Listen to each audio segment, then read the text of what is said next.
झेप मराठी, आरसा महाराष्ट्राचा। डॉक्टर बाबासाहेब आंबेडकर यांची पवित्र कलश यात्रा।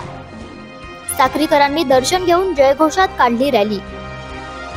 विश्वरत्न महामानव डॉक्टर बाबासाहेब आंबेडकर यांची पवित्र कलश यात्रा धुळे जिल्ह्यातील साक्री शहरात दाखल झाली आणि तमाम आंबेडकर अनुयायांनी अत्यंत श्रद्धेने आपल्या लाडक्या महामानवाच्या पवित्र कलशाचे दर्शन घेतले। तहसील कार्यालयापासून ओम शांती चौक, पोळा चौक, आंबेडकर चौक, संतोषी माता मंदिर, वंजार गल्ली, बस स्टँड कडून बौद्ध विहारापर्यंत रॅली काढण्यात आली। रॅलीत बुद्धम शरणम गच्छामीच्या नाऱ्यासह बाबासाहेबांचा जयघोष करण्यात आला। पवित्र कलश यात्रेसोबत आलेले भंते आणि साक्रीतील मान्यवरांनी प्रतिमेचे पूजन केले। डॉक्टर तुळशीराम गावित, नगरसेवक गजेंद्र भोसले, बापू गीते, सुमित नागरे यांच्यासह साक्री शहरातील अनेक मान्यवरांनी रॅलीत सहभाग घेऊन बाबासाहेबांच्या अस्थींचे दर्शन घेतले। अशाच वेगळ्या आणि ताज्या बातम्यांसाठी पाहत रहा झेप मराठी, आरसा महाराष्ट्राचा।